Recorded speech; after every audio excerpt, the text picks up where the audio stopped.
शुरुआती के लिए अंतिम कट प्रो, उन लोगों के लिए जो कुछ नहीं जानते हैं। इस वीडियो का लक्ष्य आपको आज वीडियो बनाने और निर्यात करने में सक्षम बनाना है। मैं मान रहा हूं कि आप अंतिम कट प्रो के बारे में कुछ भी नहीं जानते हैं। इस वीडियो में निम्नलिखित को शामिल किया गया है। अंतिम कट प्रो की स्थापना।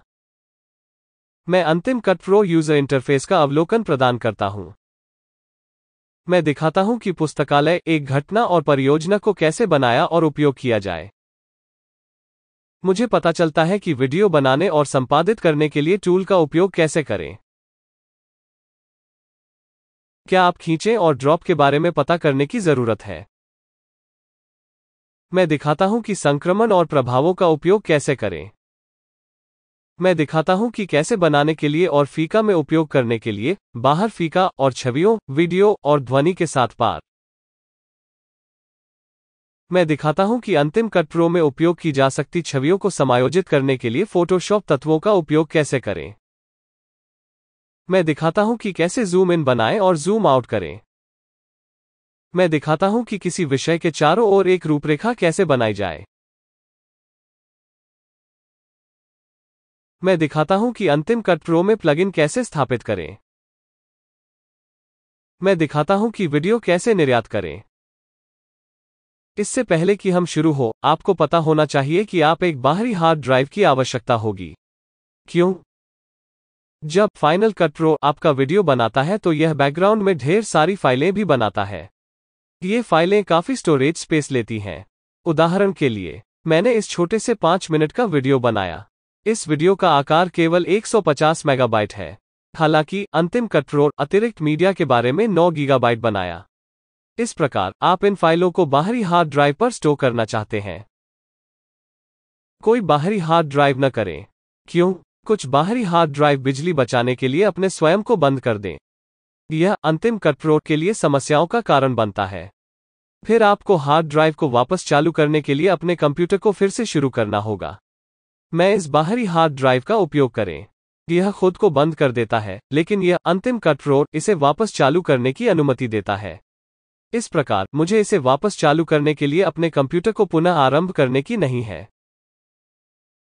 अपने बाहरी हार्ड ड्राइव से कनेक्ट करने के लिए कोई हब नहीं मिलता है। इस हब को बाहरी हार्ड ड्राइव संचालित करने के लिए बाहरी शक्ति स्रोत की आवश्यकता है। मैं यह नहीं कह रहा हूं कि हब अच्छा हब नहीं है। मैं केवल इतना कह रहा हूं कि उन्हें उत्पाद विवरण में यह रखना चाहिए था कि इसे बाहरी हार्ड ड्राइव संचालित करने के लिए बाहरी शक्ति स्रोत की आवश्यकता है। यह USB हब है जो मैं अपने बाहरी हार्ड ड्राइव को जोड़ने के लिए उपयोग करता हूं। इन उत्पादों के लिए मेरा संबद्धता लिंक नीचे दिए गए विवरण में है। सभी उत्पाद हर देश में उपलब्ध नहीं हो सकते हैं। सभी कीमतें अमेरिकी डॉलर में हैं। अंतिम कट प्रो की स्थापना। इससे पहले कि आप अंतिम कट प्रो का उपयोग शुरू करें, आपको इसे कॉन्फ़िगर करना होगा या सेट करना होगा। शीर्ष पर जाएं और वरीयताओं पर जाएं। जनरल टैब के तहत आप इसे छोड़ सकते हैं। संपादन टैब के तहत आप इसे छोड़ सकते हैं। प्लेबैक टैब के तहत प्रतिपादन के तहत जहां यह पृष्ठभूमि प्रतिपादन कहता है। यदि आपके पास धीमा या पुराना कंप्यूटर है तो आपको इसे बंद करना पड़ सकता है। बाकी अधिक अग्रिम संपादन के लिए है। आयात टैब के तहत जहां यह फाइलें कहते हैं, यह पुस्तकालय भंडारण स्थान के लिए प्रतिलिपि कहते हैं। इसका मतलब यह है कि फाइनल कट प्रो सभी वीडियो, साउंड, इमेज की डुप्लीकेट कॉपी बनाएगा और इन कॉपियों को लाइब्रेरी में डाल देगा। मैं बाद में और अधिक विस्तार से पुस्तकालयों की समीक्षा करेंगे जहां कहते हैं जगह जगह फाइलों को छोड़ दें। इसका मतलब यह है कि फाइनल कट प्रो सभी वीडियो, साउंड और इमेज की डुप्लीकेट कॉपी नहीं बनाएगा। इसके बजाय यह इन फाइलों का संदर्भ देगा। इस प्रकार यह हार्ड ड्राइव स्पेस बचाता है। डेस्टिनेशन टैब के तहत जहां आप फाइनल कट प्रो बता सकते हैं यदि आप DVD बनाना चाहते हैं तो YouTube के लिए एक वीडियो आदि का उपयोग किया जाना चाहिए।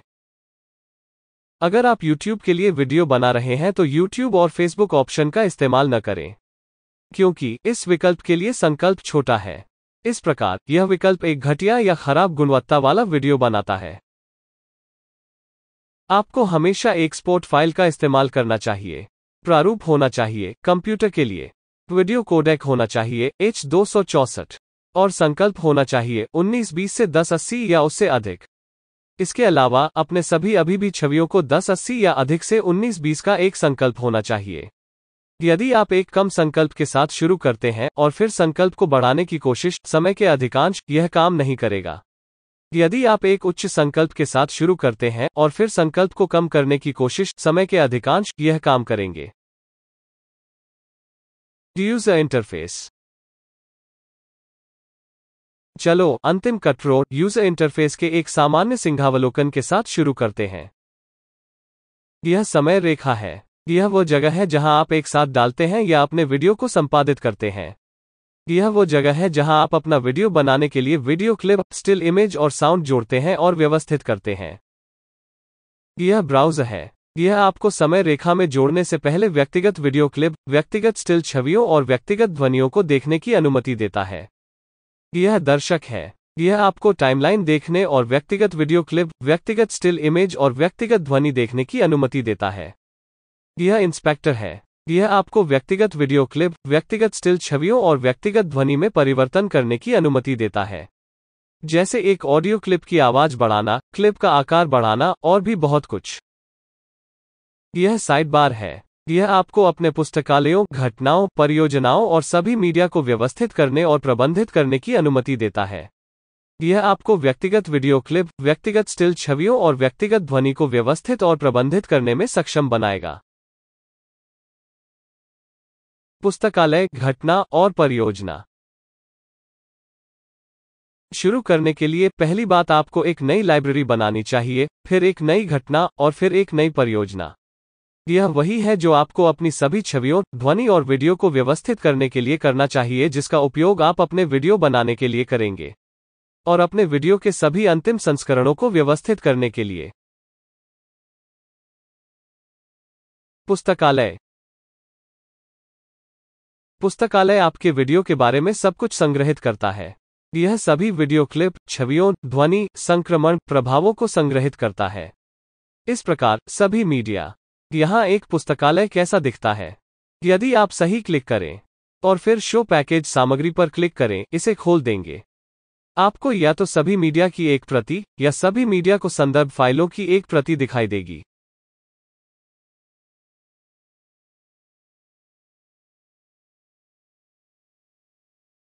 अब नई लाइब्रेरी में जाएं।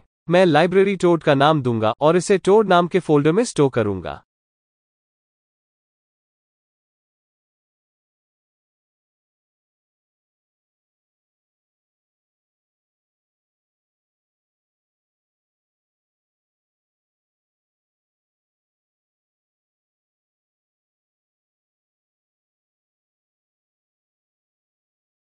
अब मुझे स्टोरेज लोकेशन बदलने की जरूरत है।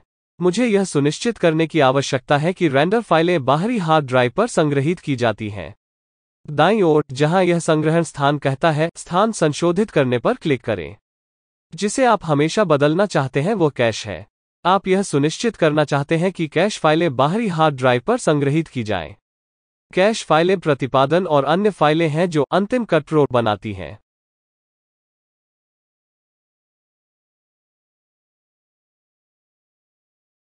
घटना।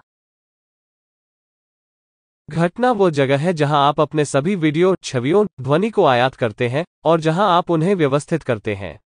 मैं घटना टोड नाम जा रहा हूं और यह पुस्तकालय नाम टोड में डाल दिया। इस तरह सभी मीडिया में आयात सीधे जुड़े हो जाएगा या पुस्तकालय नाम टोड में संग्रहीत। अब मेरे पास 3 फोल्डर हैं। एक का नाम वीडियो है, जहां मेरे पास केवल वीडियो क्लिप हैं। एक का नाम साउंड है, जहां इसमें सिर्फ साउंड क्लिप्स हैं। एक का नाम छवियों है, जहां यह केवल अभी भी छवियों है। याद रखें, प्रत्येक छवि आकार में 1080 से 1920 होना चाहिए। अब चलो अंतिम कट फ्लो पर वापस जाएं। मैं पहली बार उस घटना पर क्लिक करूंगा जो मैं चाहता हूं कि फाइलों को संग्रहित किया जाए। शीर्ष पर जाएं और टैब नाम फाइल के तहत आयात पर क्लिक करें और फिर मीडिया। अब मैं सभी 3 फोल्डर का चयन करने जा रहा हूं।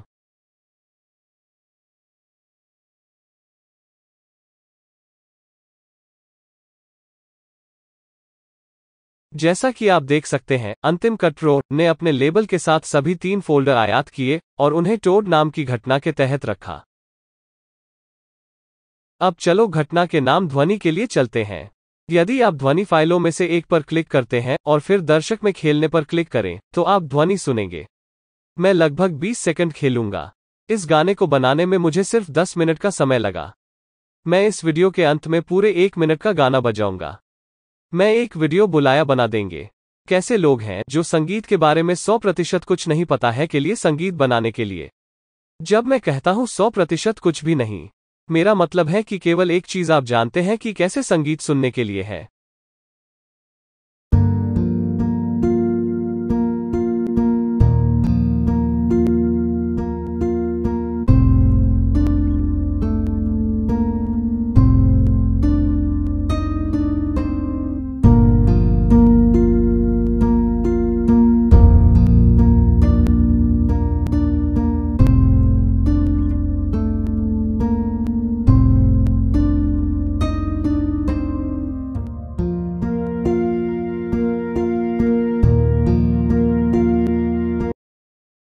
संगीतल स्टार्टर निको के मिडी पैक से है। मैं नीचे दिए गए विवरण में एक लिंक डाल दूंगा। यदि ध्वनि पर्याप्त जोर से नहीं है तो आप निरीक्षक के पास जा सकते हैं और मात्रा को समायोजित कर सकते हैं।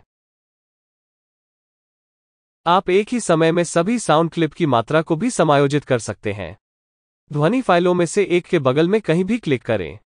क्लिप पर अगले, लेकिन क्लिप के बाहर, फिर शीर्ष पर टैब एडिट के तहत सभी का चयन करने पर क्लिक करें। अब अगर मैं एक नंबर में टाइप 6 की तरह, तो सभी ध्वनि क्लिप के लिए मात्रा 6 की मात्रा होगी।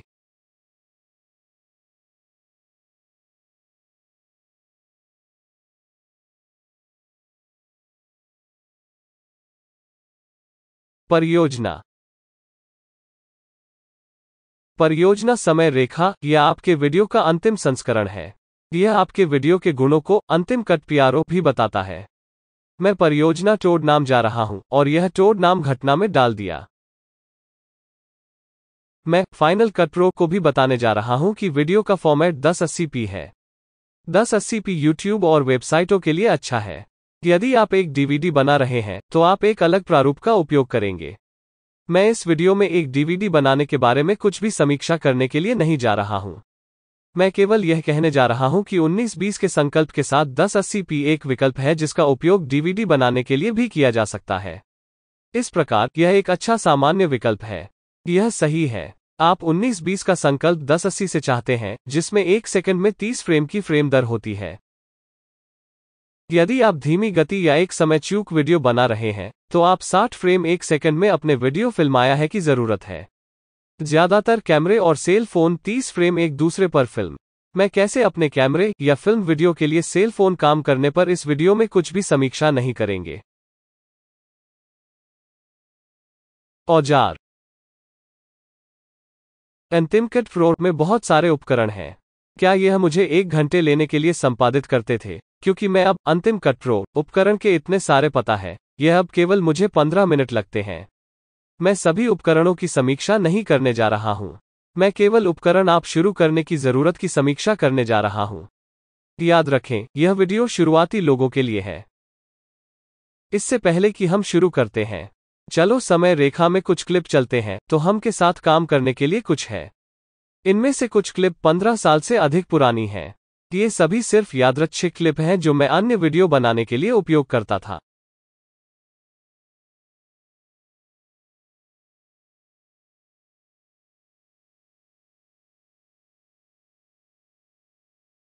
खींचें और छोड़ दें। जैसा कि आप देख सकते हैं, यह सब खींचें और ड्रॉप है। हालांकि अंतिम कट प्रो केवल क्लिप के उन हिस्सों को छोड़ देगा जो पीली रेखाओं के भीतर हैं।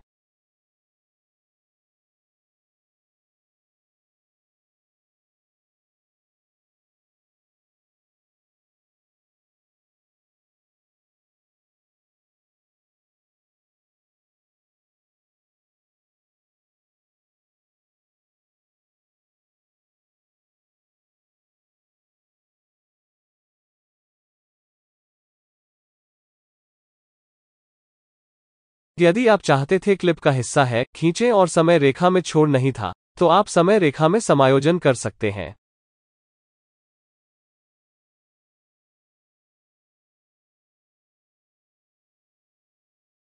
यह वह जगह है जहां आप क्लिप में संक्रमण जोड़ सकते हैं।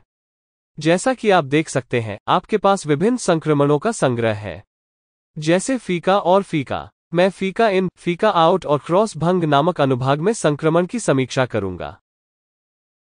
यह वह जगह है जहां आप क्लिप में प्रभाव जोड़ सकते हैं। जैसा कि आप देख सकते हैं, आपके पास विभिन्न प्रभावों का संग्रह है। आप सीधे क्लिप में एक प्रभाव जोड़ते हैं, जैसे दिखाया गया है। एक प्रभाव को हटाने के लिए संपादित टैब के नीचे शीर्ष पर जाएं और आपको प्रभाव हटाना दिखाई देगा। इसके अलावा, यदि आप प्रभाव पर क्लिक करते हैं और माउस को उस पर ले जाते हैं, तो आपको इस बात का पूर्वावलोकन दिखाई देगा कि यदि आप क्लिप में प्रभाव जोड़ते हैं तो प्रभाव कैसा दिखेगा। यह आइकन आपको टाइमलाइन के आकार को बदलने की अनुमति देता है, ताकि आप देख सकें कि आप क्या बेहतर कर रहे हैं।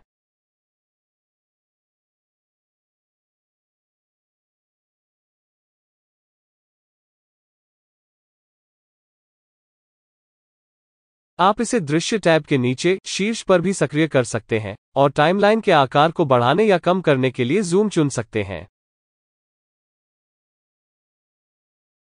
हालांकि व्यक्तिगत रूप से मैं टाइमलाइन के आकार को बदलने के लिए कमांड प्लस या कमांड माइनस का उपयोग करता हूं।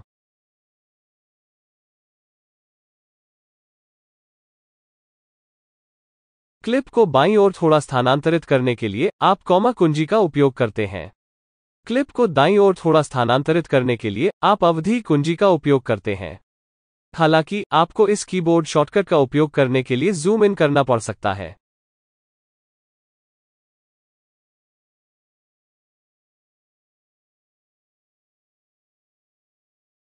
हालांकि शीर्ष पर टैब लेबल ट्रिम के तहत आप नज बाएं और नज सही उपयोग कर सकते हैं। इसके अलावा सही माउस क्लिक अतिरिक्त उपकरण और सुविधाओं को दिखाएगा।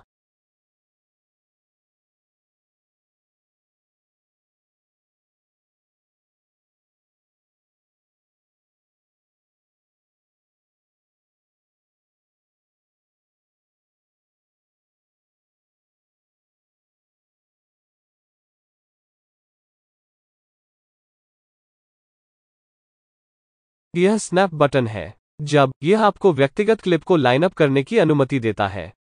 येलो लाइन आपको बताती है कि क्लिप्स लाइनअप कब होती हैं। निजी तौर पर मैं हर समय पर यह छोड़ दें।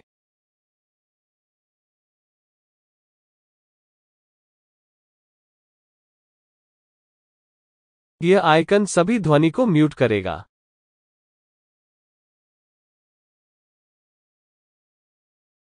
यह स्किमिंग है। यह आपको ब्राउज़र में व्यक्तिगत क्लिप स्किम करने की अनुमति देता है या प्ले हेड को स्थानांतरित किए बिना टाइमलाइन में। जैसा कि आप देख सकते हैं, जब मैं व्यक्तिगत क्लिप पर माउस रोल, यह पता चलता है कि क्लिप में क्या है। निजी तौर पर मैं केवल इसका इस्तेमाल किया जब मैं भी है। यह संपादन भ्रामक बना सकते हैं। ये उपकरण आप उपयोग किया जाएगा रहे हैं। आप जिन उपकरणों का सबसे अधिक उपयोग करेंगे वे चुनिंदा ट्रिम स्थिति हैं। चुनिंदा उपकरण अन्य क्लिप को प्रभावित किए बिना एक क्लिप को छोटा या लंबा कर देगा।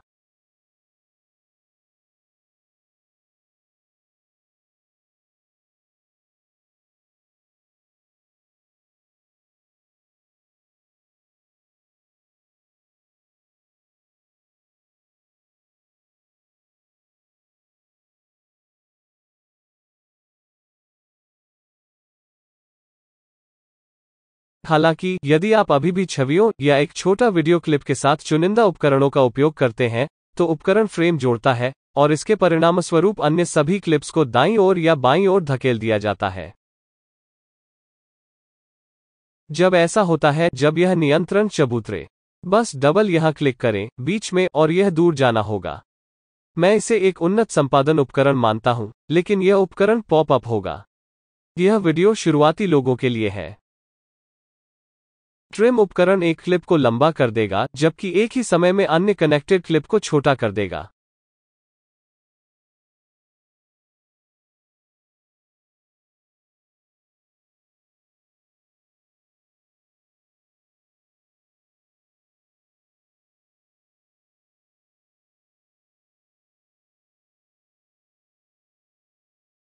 स्थिति उपकरण एक क्लिप की लंबाई बदलता है, जबकि एक ही समय में एक खाली क्लिप डालें।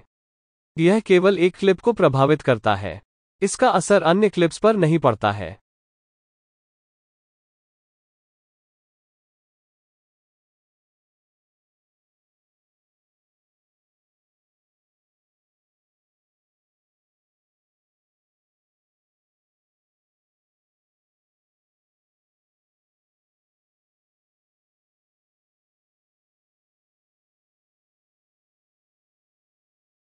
यदि आप खाली क्लिप से छुटकारा पाना चाहते हैं, तो कीबोर्ड पर बैकस्पेस कुंजी को हिट करें। कीबोर्ड पर डिलीट की चाबी क्लिप को डिलीट कर देगी, जबकि उसी समय एक ब्लैंक क्लिप डाल देगा।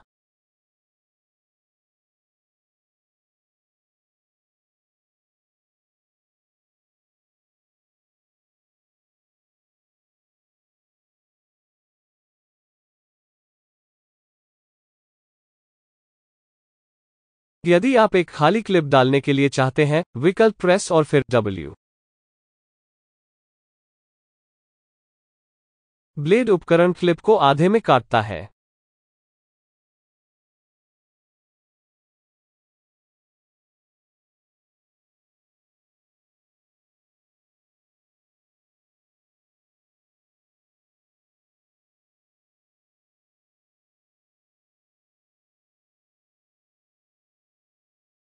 यदि आप शिफ्ट कुंजी पकड़ते हैं, तो ब्लेड टूल पूरी टाइमलाइन को आधे में काट देगा।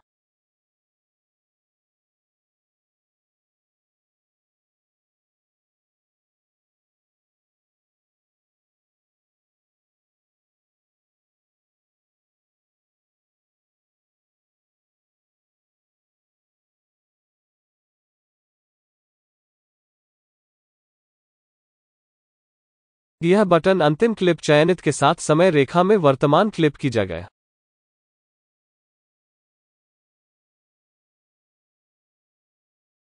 यह बटन चयनित अंतिम क्लिप को सम्मिलित करता है और इसे टाइमलाइन के अंत में रखता है। यह बटन चयनित अंतिम क्लिप को सम्मिलित करता है और इसे सम्मिलित करता है जहां प्ले हेड है। यह बटन चयनित अंतिम क्लिप को सम्मिलित करता है और इसे शीर्ष पर रखता है।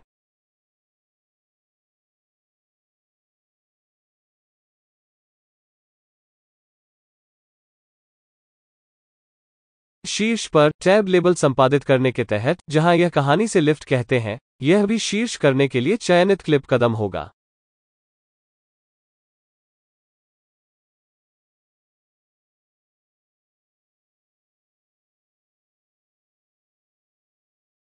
आप किसी छवि या वीडियो की स्थिति बदल सकते हैं।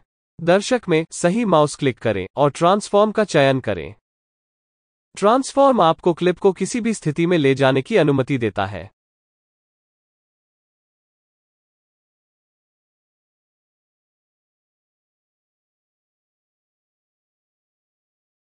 यदि आपको पसंद नहीं है कि आपने क्या किया है, तो शीर्ष क्लिक रीसेट पर। एक क्लिप के आकार को बदलने के लिए निरीक्षक के पास जाओ और पैमाने पर क्लिक करें।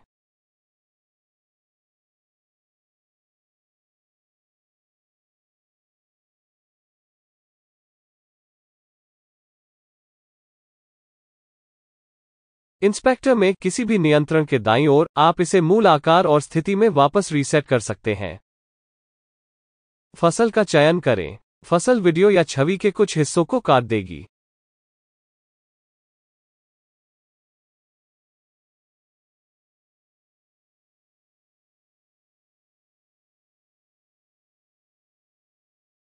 आप दर्शक में माउस क्लिक करना भी सही कर सकते हैं और क्लिप को मैन्युअल रूप से क्रॉप कर सकते हैं।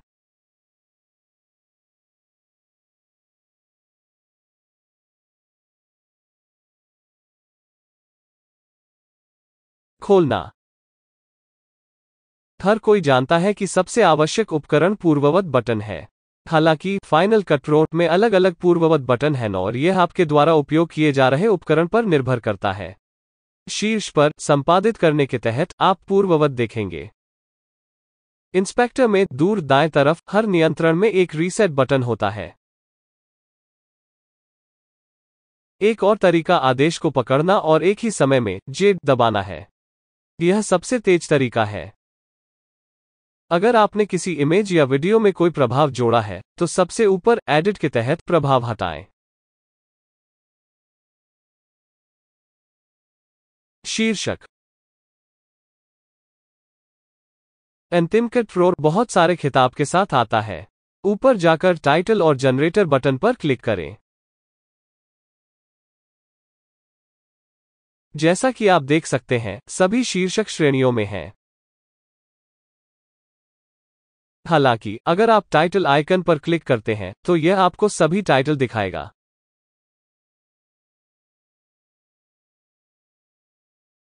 यदि आप माउस को शीर्षक पर ले जाते हैं, तो यह आपको इस बात का पूर्वावलोकन देगा कि यह क्या करता है।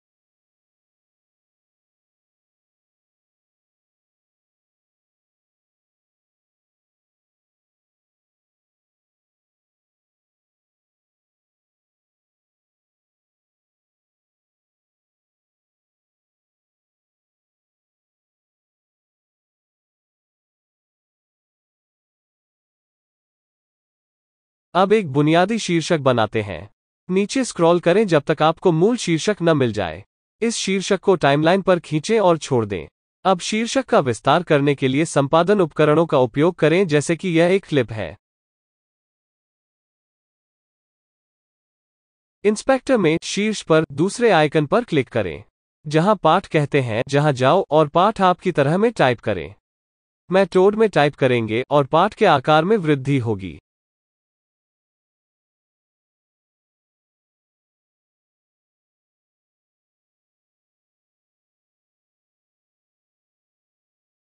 अब नियंत्रण लेबल चेहरे पर नीचे जाएं, दाईं ओर नियंत्रण खोलने के लिए शो पर क्लिक करें और पाठ का रंग बदलें।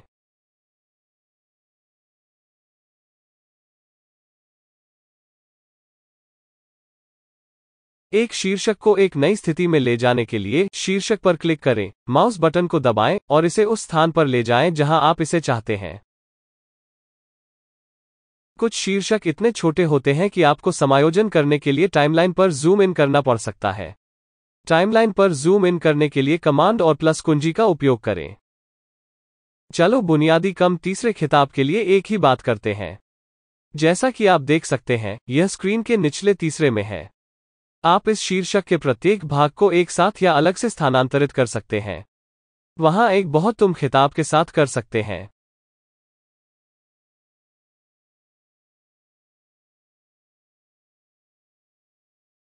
फीका में बाहर फीका और पार भंग।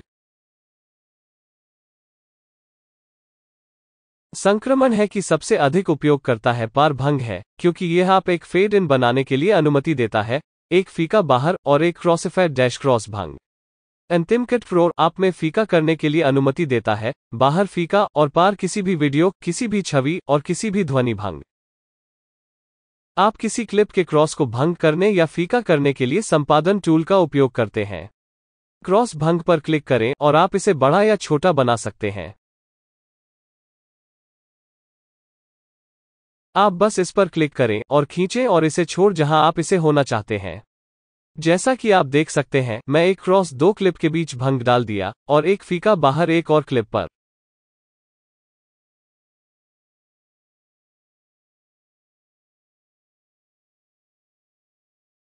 अब कीबोर्ड पर कमांड कुंजी पर क्लिक करें और टाइमलाइन के आकार को बढ़ाने के लिए प्लस कुंजी को पकड़ें। एक फीका या पार काम करने के लिए भंग करने के लिए यह अतिरिक्त फ्रेम की जरूरत है। इस प्रकार आपको क्लिप को छोटा बनाना पड़ सकता है ताकि इसमें अतिरिक्त फ्रेम होंगे।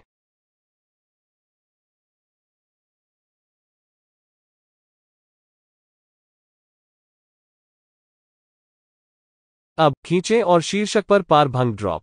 अब आपके पास फीका इन और फीका आउट है।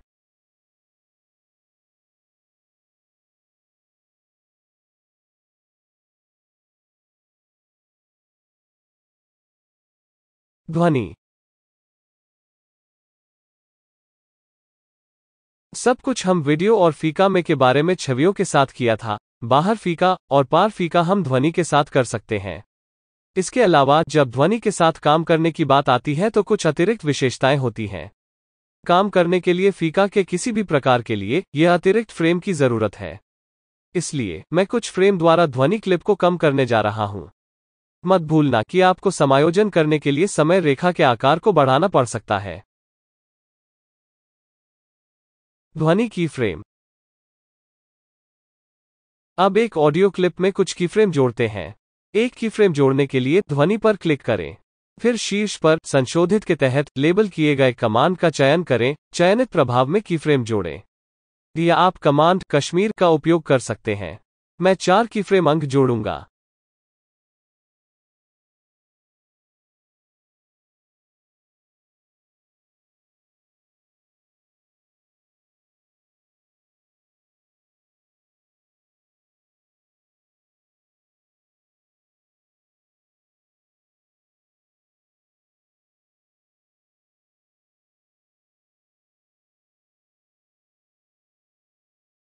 अब मैं प्रत्येक कीफ्रेम बिंदु को स्थानांतरित करूंगा ताकि ध्वनि में फीका हो जाए और बाहर निकल जाए।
अगर मैं अंकों को एक दूसरे के करीब ले जाता हूं, तो जितनी तेजी से फीका हो जाएगा।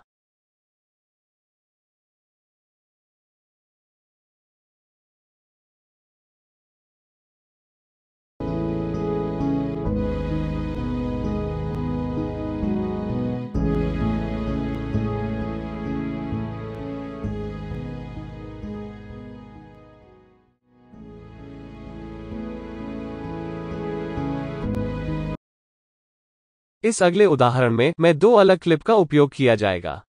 एक क्लिप बाहर फीका होगा और दूसरी क्लिप में फीका होगा तो के रूप में छोड़ दिया क्लिप बाहर फेड्स, सही क्लिप में फीका होगा।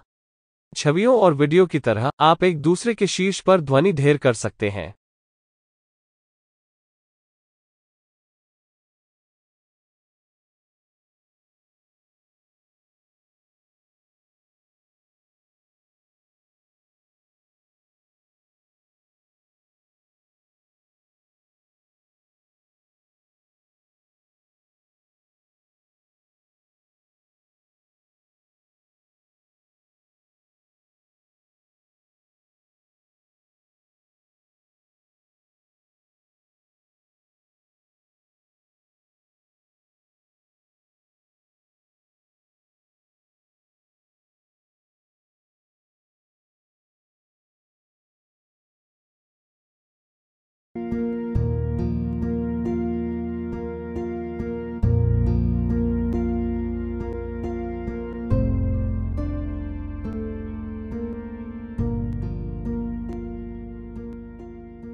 एक कीफ्रेम को हटाने के लिए सही माउस क्लिक करें और कीबोर्ड पर डिलीट हिट करें।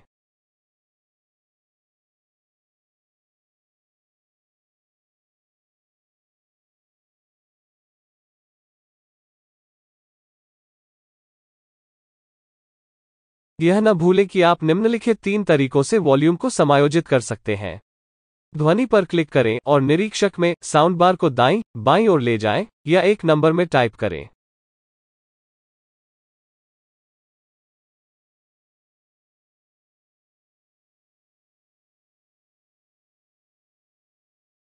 ध्वनि पर क्लिक करें और दिखाया गया के रूप में नीचे या ऊपर करने के लिए साउंड बार ले जाएं।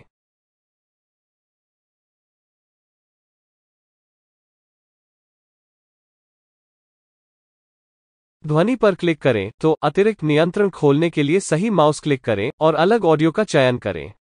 अब नीचे की तरफ की आवाज पर क्लिक करें और फिर अपने कीबोर्ड पर डिलीट क्लिक करें।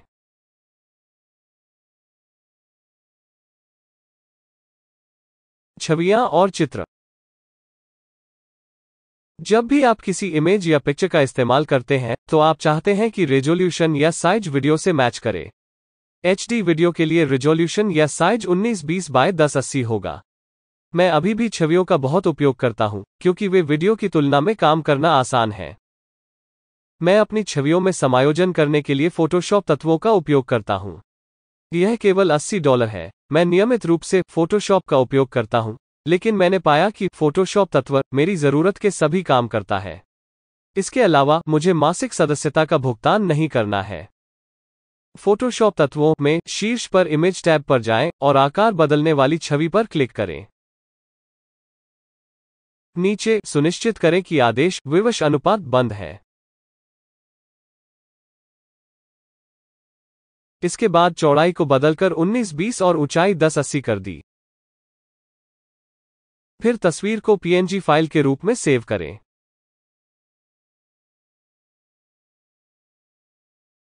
एक पारदर्शी पृष्ठभूमि के साथ छवि।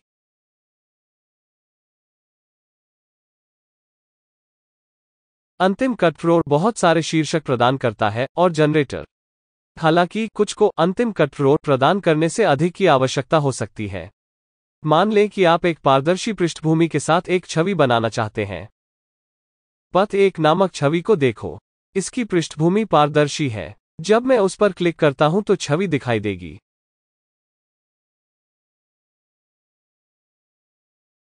जब मैं समय रेखा पर छवि को खींचता हूं और छोड़ता हूं, तो आप यह देख पाएंगे कि इसकी पारदर्शी पृष्ठभूमि है।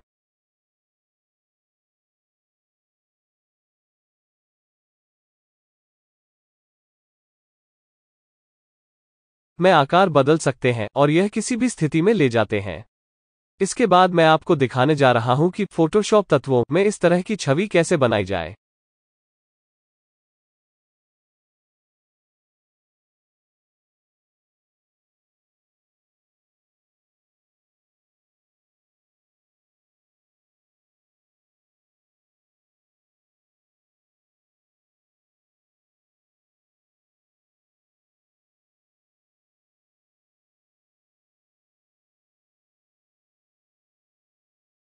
अब फाइल पर जाएं, फिर ब्लैंक फाइल पर क्लिक करें।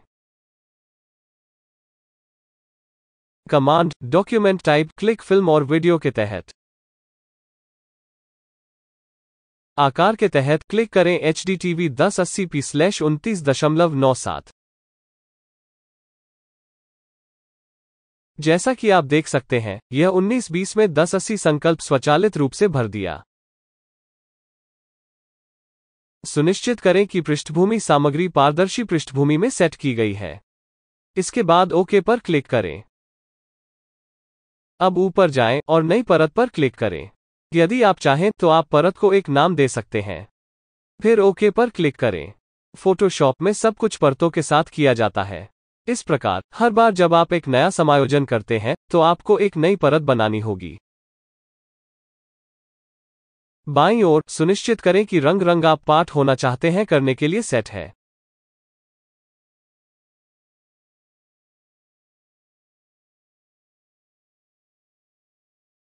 फिर बाईं ओर जाएं और आदेश क्षैतिज उपकरण प्रकार पर क्लिक करें।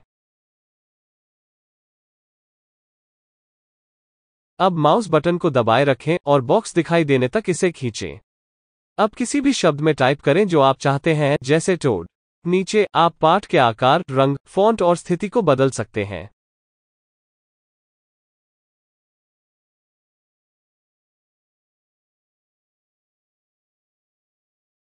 यदि आप मूव कमांड पर क्लिक करते हैं जो शीर्ष पर स्थित है, तो आप पाठ को किसी भी स्थिति में ले जाने में सक्षम होंगे।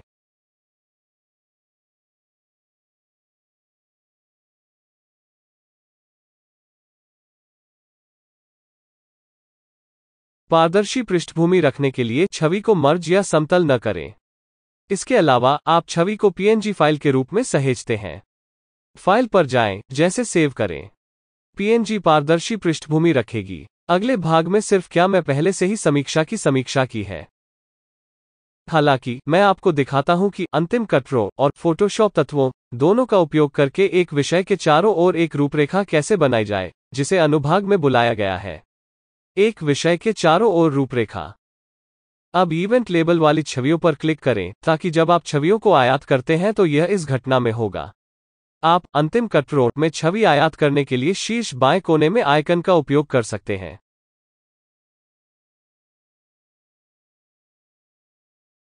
अब छवि को खींचें और टाइमलाइन में छोड़ दें। दर्शक में सही माउस क्लिक करें और ट्रांसफॉर्म का चयन करें। याद रखें, ट्रांसफॉर्म आपको किसी भी छवि या किसी भी वीडियो को किसी भी स्थिति में स्थानांतरित करने की अनुमति देता है।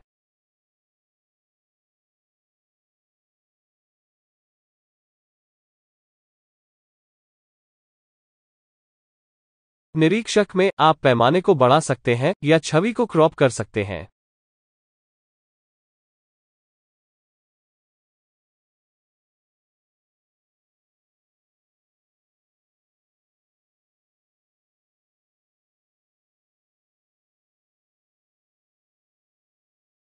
यह न भूलें कि निरीक्षक में नियंत्रण के दाईं ओर आप इसे मूल आकार और स्थिति में वापस रीसेट कर सकते हैं।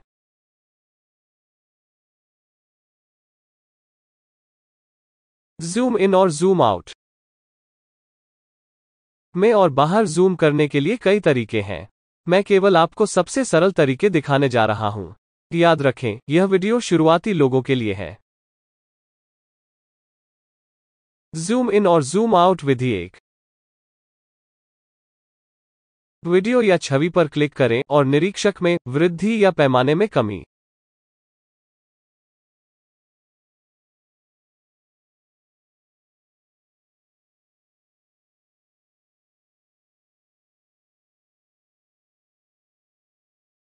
निरीक्षक में एक नियंत्रण के दाईं ओर आप इसे मूल आकार और स्थिति में वापस रीसेट कर सकते हैं।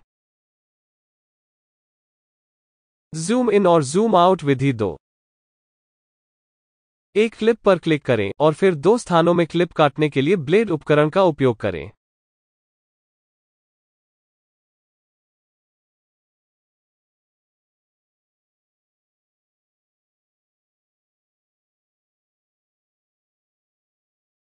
अब आपके द्वारा काटे गए हिस्से को कॉपी करें, क्लिप पेस्ट करें और फिर इसे कट क्लिप के ठीक ऊपर शीर्ष पर ले जाएं। दो क्लिप सही ढंग से लाइनअप सुनिश्चित करने के लिए स्नैप टूल का उपयोग करें।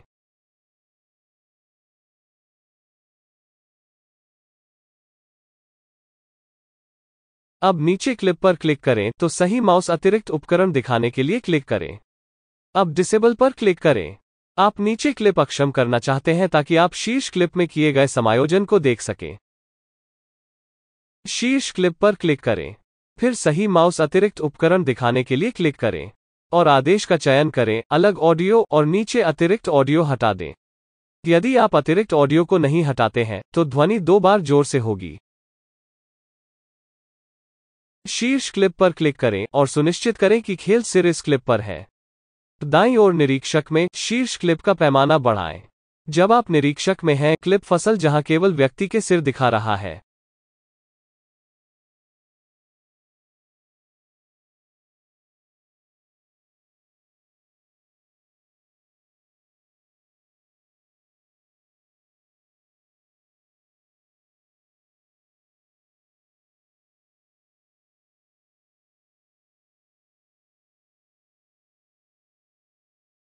नीचे क्लिप पर क्लिक करें तो सही माउस क्लिक करें और नीचे क्लिप सक्षम करने के लिए सक्षम क्लिक करें।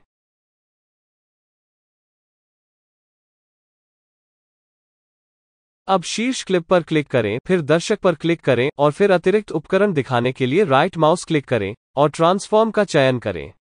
क्लिप ले जाएं और आकार और फसल के लिए समायोजन करते हैं।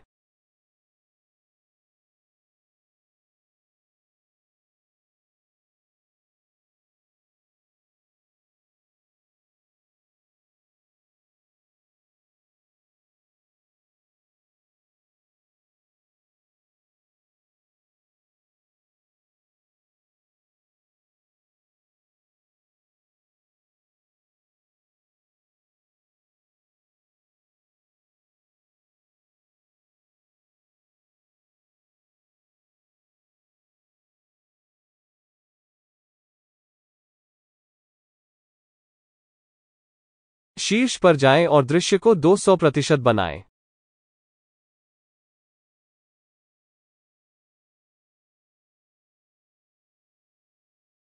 इस छोटे से बॉक्स देखें। यह आपको क्लिप को विभिन्न बिंदुओं पर ले जाने की अनुमति देता है। यदि आप प्रतिशत आइकन पर क्लिक करते हैं और कीबोर्ड पर तीर कुंजी का उपयोग करते हैं, तो आप ठीक समायोजन कर सकते हैं।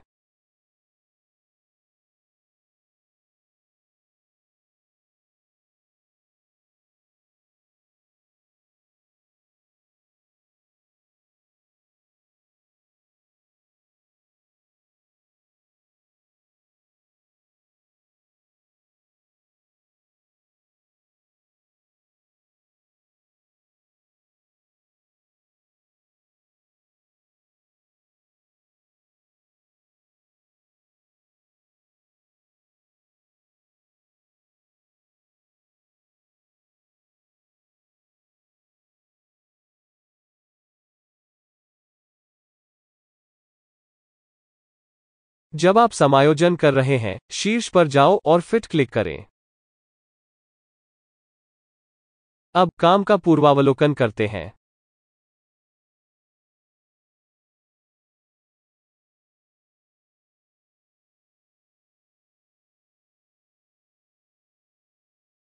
जूम इन और जूम आउट विधि 3।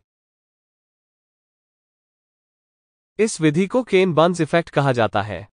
क्लिप पर क्लिक करें, फिर दर्शक पर क्लिक करें और फिर सही माउस अतिरिक्त उपकरण दिखाने के लिए क्लिक करें और फसल का चयन करें। फिर क्लिक करें केन बर्न्स। दर्शक के बाएं कोने में आपको शुरुआत और अंत दिखाई देगा। अब इसे छोटा करने के लिए स्टार्ट अप को मूव करें। फिर शीर्ष पर किया क्लिक करें। अब क्लिप का पूर्वावलोकन करें। आपको इमेज जूम आउट दिखाई देगी।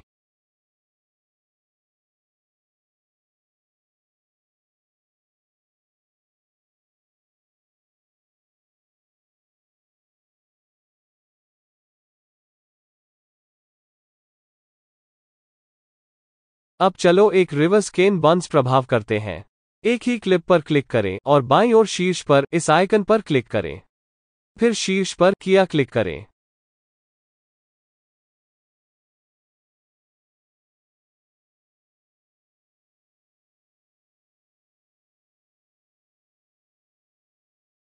अब क्लिप का पूर्वावलोकन करें। आपको इमेज जूम इन दिखाई देगी।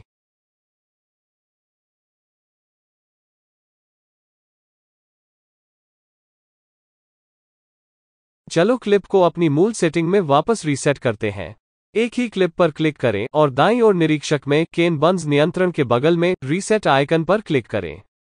फिर शीर्ष पर किया क्लिक करें।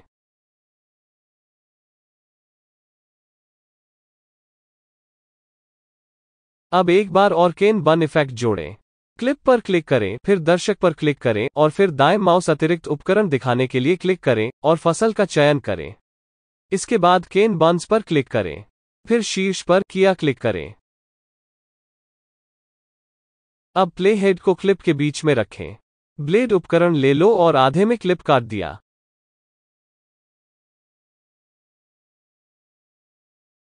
दूसरी क्लिप पर क्लिक करें, फिर दर्शक पर क्लिक करें और फिर अतिरिक्त उपकरण दिखाने के लिए राइट माउस क्लिक करें और फसल का चयन करें।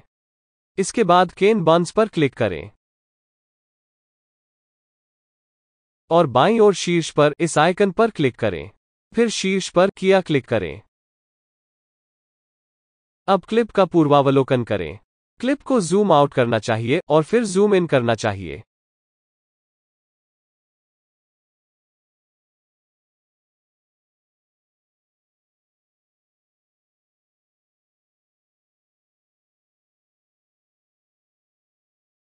आप किसी भी दिशा में pan right, pan left, pan up या पैन के लिए केन बर्न्स इफेक्ट का भी इस्तेमाल कर सकते हैं।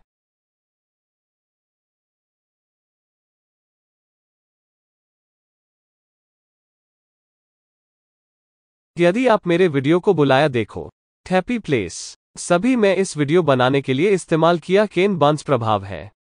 मैं नीचे दिए गए विवरण में वीडियो का लिंक छोड़ दूंगा। किसी विषय के इर्द गिर्द रूपरेखा। किसी विषय के चारों ओर एक रूपरेखा तैयार करने के लिए आप इसे केवल एप्पल मोशन के साथ कर सकते हैं। रूपरेखा के भीतर विकृति पैदा किए बिना कोई दूसरा रास्ता नहीं है। यदि आप एप्पल मोशन के साथ अंतिम कट प्रो का उपयोग करते हैं तो आप लगभग कुछ भी बनाने या पूरा करने में सक्षम होंगे। एप्पल आप लगभग सब कुछ आपकी आवश्यकता होगी देता है, आपको बस एक दूसरे के संबंध में उनका उपयोग करना सीखना होगा। हालांकि कई इसे आसान और आसान सिर्फ एक प्लगइन पाने के लिए लगता है। अंतिम कट प्रो के लिए सभी प्लगइन्स एप्पल मोशन का उपयोग करके बनाए जाते हैं। एक विषय के आसपास रूपरेखा मुफ्त प्लगइन। हमारे लिए lucky YouTube channel sir jam ने एक फ्री मोशन प्लगइन बनाया जिसे हम फाइनल कट प्रो में इंस्टॉल कर सकते हैं, जो एक विषय के चारों ओर एक रूपरेखा बनाएगा। मैं नीचे दिए गए विवरण में बनाए गए अंतिम कट प्रो प्लगइन के लिंक के साथ उनके वीडियो का लिंक छोड़ दूंगा। चूंकि उन्होंने प्लगइन बनाया था, इसलिए मेरा मानना है कि उन्हें श्रेय या विचार मिलना चाहिए। इस प्रकार मैं अपने अंग्रेजी बोलने वाले दर्शकों को प्लगइन का उपयोग करने का तरीका नहीं दिखाऊंगा। हर किसी के लिए मैं आपको दिखाऊंगा कि इस प्लगइन का उपयोग कैसे करें। कृपया प्लगइन का उपयोग करने के तरीके पर अपना वीडियो देखें। प्लगइन कैसे स्थापित करें? मैं आपको दिखाना चाहिए कि कैसे अंतिम कट प्रो में इस प्लगइन स्थापित करने के लिए एप्पल लगातार अंतिम कट प्रो के लिए अद्यतन जारी है। हर बार जब आप एक अपडेट इंस्टॉल करते हैं तो अंतिम कट प्रो तीसरे पक्ष के प्लगइन्स को हटा देता है। इस प्रकार आपको सबसे तीसरे पक्ष के प्लगइन्स को फिर से स्थापित करना होगा। सबसे पहले एक फोल्डर बनाएं और इसे अंतिम कट प्रो प्लगइन्स नाम दें। इस फोल्डर के भीतर एक और फोल्डर बनाएं और इसे नाम दें। जनरेटर फोल्डर में जाओ। इस तरह आप हमेशा इस प्रकार के प्लगइन्स को अंतिम कट प्रो जनरेटर फोल्डर में डालना जानते हैं। इस फोल्डर के भीतर वो जगह है जहां आप प्लगइन को एनजिप करते हैं। प्लगइन के नाम के साथ एक फोल्डर बनाएगा। हर बार जब आप एक प्लगइन को फिर से स्थापित करते हैं तो आपको मूल प्लगइन के फोल्डर नाम के सटीक नाम का उपयोग करना चाहिए। इस मामले में मूल प्लगइन का फोल्डर नाम बेहतर आकार है। यह अंतिम कट प्रो आपके द्वारा बनाए गए किसी भी वीडियो में प्लगइन की सभी सुविधाओं को फिर से लिंक करने की अनुमति देगा या बनाना शुरू कर देगा। अगर आप ऐसा नहीं करते हैं तो आपको यह कहते हुए रेड एरर मैसेज मिलेगा कि प्लगइन काम नहीं कर रहा है। इसके बाद आपको प्लगइन की सुविधाओं को मैन्युअल रूप से फिर से लिंक करना होगा।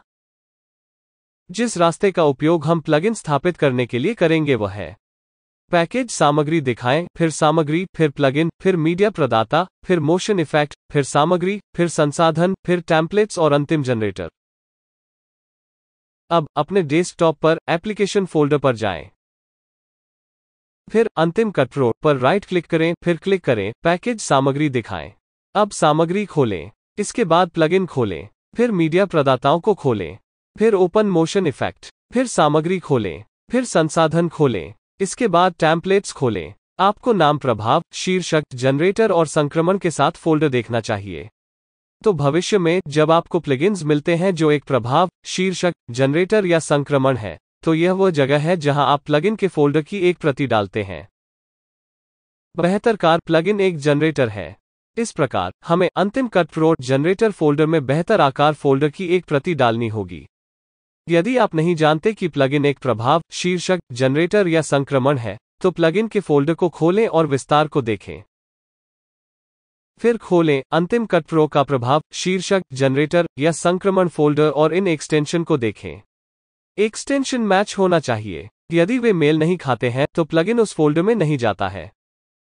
अंतिम कट प्रो जनरेटर फोल्डर खोलें और यहां बेहतर आकार फोल्डर की एक प्रति चिपकाएं। जैसा कि आप देख सकते हैं, यह वो जगह है जहां आप प्लगइन फोल्डर की एक प्रति डाल बेहतर आकार कहा जाता है। अब बंद करो और फिर से खोलना अंतिम कट प्रो। आपको अंतिम कट प्रो में शीर्षक और जनरेटर अनुभाग के तहत बेहतर आकार प्लगइन देखना चाहिए। यदि यह काम नहीं करता है तो अंतिम कट प्रो जनरेटर फोल्डर में एक फोल्डर डुप्लीकेट करें।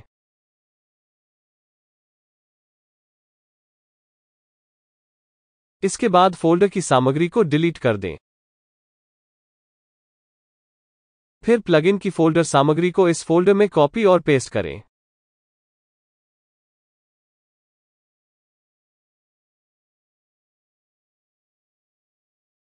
फिर इस फोल्डर को प्लगइन के फोल्डर के समान नाम दें।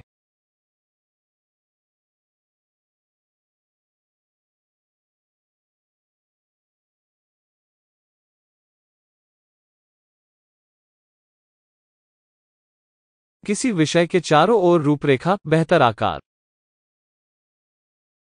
अंतिमकट प्रो में शीर्ष पर बाईं ओर शीर्षक और जनरेटर अनुभाग में जाएं और बेहतर आकार पर क्लिक करें। अब आयत लें और इसे उस क्लिप पर खींचें जिसे आप एक रूपरेखा बनाना चाहते हैं। सुनिश्चित करें कि इस जनरेटर का चयन किया गया है। निरीक्षक में शीर्ष पर 4 आइकन हैं। पहले आइकन कमांड पर क्लिक करें। जहां कहते हैं भरें, इस बॉक्स को अनचेक करें। जहां यह रूपरेखा कहते हैं, सुनिश्चित करें कि इस बॉक्स की जांच की है। दर्शक में आपको एक रूपरेखा देखनी चाहिए। इसके बाद किसी भी रंग के लिए रूपरेखा का रंग बदलें जिसे आप रूपरेखा बनाना चाहते हैं। मैं एक क्लिप जोड़ने जा रहा हूं और इस क्लिप के लिए जनरेटर ले जाते हैं, क्योंकि मैं इस क्लिप में एक विषय रूपरेखा चाहते हैं।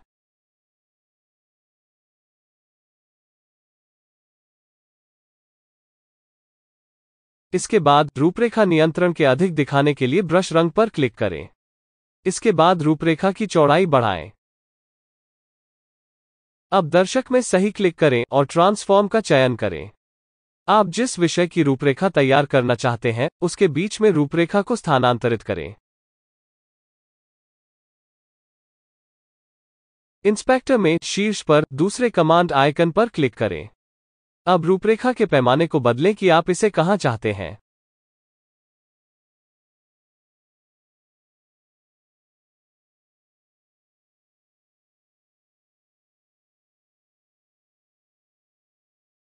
यदि आप दर्शक में रूपरेखा के पैमाने को बदलने की कोशिश करते हैं और बदलते हैं, तो रूपरेखा विकृत हो जाएगी। देखें कि रूपरेखा के ऊपर और नीचे कैसे मोटा हो जाते हैं और रूपरेखा के पक्ष पतले हो जाते हैं। रूपरेखा को स्थानांतरित करने के अलावा यही कारण है कि आपको रूपरेखा में समायोजन करने के लिए निरीक्षक का उपयोग करना चाहिए। एक विषय के चारों ओर रूपरेखा, फोटोशॉप तत्व। अब हम फोटोशॉप तत्वों का उपयोग करके एक रूपरेखा बनाते हैं। सबसे पहले बाईं ओर एक रंग का चयन करें जिसे आप चाहते हैं कि रूपरेखा हो। फिर बाईं ओर गोल आयत उपकरण पर क्लिक करें। माउस बटन को दबाए रखें और उस वस्तु के चारों ओर एक बॉक्स खींचें जिसे आप रेखांकित करना चाहते हैं। नीचे आकार क्षेत्र से घटाना क्लिक करें। अब माउस बटन को दबाए रखें और आपके द्वारा बनाए गए बॉक्स के अंदर एक बॉक्स खींचें।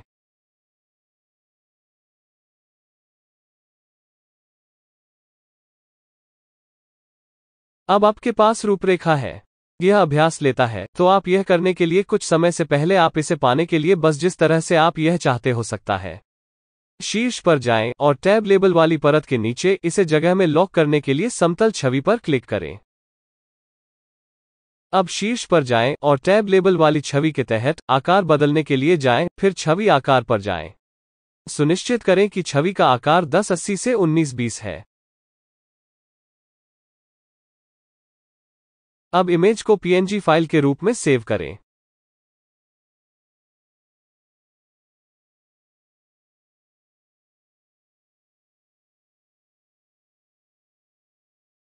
एक वीडियो निर्यात करें। इससे पहले कि आप YouTube, अपनी वेबसाइट या डीवीडी के लिए अपने वीडियो का अंतिम संस्करण निर्यात करें, आपको इसे प्रस्तुत करना होगा। प्रतिपादन यह सुनिश्चित करता है कि आपका वीडियो सही ढंग से चलता है। यदि टाइमलाइन में ये सफेद बिंदु हैं, तो आपका वीडियो प्रदान किया जाना चाहिए। वीडियो प्रस्तुत करना। शीर्ष पर जाएं और संशोधित के तहत सभी को प्रस्तुत करने पर क्लिक करें। प्रतिपादन में समय लग सकता है। प्रतिपादन की प्रगति की जांच करने के लिए फिर शीर्ष पर इस आइकन पर क्लिक करें। यह एक विंडो खोलता है जो आपको बताएगा कि अंतिम कट प्रो को क्या कार्य करना है, जैसे ट्रांसकोडिंग और विश्लेषण, प्रतिपादन या साझा करना। साझा करने का मतलब है कि अंतिम कट प्रो आपका वीडियो बना रहा है। यदि अंतिम कट प्रो के पास कोई अन्य कार्य नहीं है जिसे पूरा करना है, तो जब आप वीडियो प्रस्तुत करते हैं, तो आप बस तब तक इंतजार कर सकते हैं जब तक कि यह आइकन चेकमार्क में न आ जाए। अगर आप YouTube या अपनी वेबसाइट के लिए कोई वीडियो बनाना चाहते हैं, तो सबसे ऊपर फाइल के नीचे जाएं और शेयर पर क्लिक करें और फिर एक्सपोर्ट फाइल पर क्लिक करें। नहीं तो दाईं ओर शीर्ष पर जाएं और शेयर आइकन पर क्लिक करें और फिर एक्सपोर्ट फाइल पर क्लिक करें। अगर आप YouTube और Facebook कहते हैं कि विकल्प का इस्तेमाल करते हैं, तो आपका वीडियो HD में नहीं होगा और कम गुणवत्ता का होगा। आपको हमेशा YouTube के लिए या अपनी वेबसाइट के लिए वीडियो बनाने के लिए निर्यात फाइल का उपयोग करना चाहिए। निर्यात फाइल HD में आपके वीडियो का निर्यात करेगी। इससे YouTube आपके वीडियो को स्टैंडर्ड और HD दोनों में दिखाएगा। सेटिंग टैब के तहत प्रारूप कंप्यूटर के लिए होना चाहिए। वीडियो कोडेक H264 होना चाहिए और संकल्प 1920 से 1080 या उससे अधिक होना चाहिए। बाकी आत्मव्याख्यात्मक है। जब आप YouTube आपकी वेबसाइट पर खेले जाने वाले वीडियो को निर्यात करते हैं या DVD में बदल जाते हैं, तो यह आइकन आपको बताएगा कि कार्य पूरा करने से पहले कितना समय बचा है।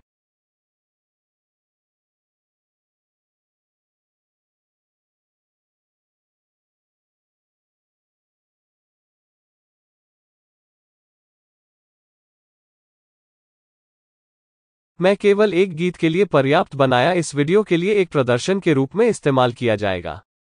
जब मैं शुरुआती लोगों के लिए GarageBand नामक वीडियो बनाता हूं, उन लोगों के लिए जो कुछ नहीं जानते हैं, यह वीडियो आपको दिखाएगा कि अपना संगीत कैसे बनाया जाता है। इस प्रकार संगीत है कि आप खुद को संगीत जिसे आप अपने वीडियो रॉयल्टी फ्री या बेचने के लिए उपयोग करने में सक्षम होंगे। मुझे आशा है कि आप मेरे गीत का आनंद लें।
कृपया लाइक या सब्सक्राइब बटन पर क्लिक करें।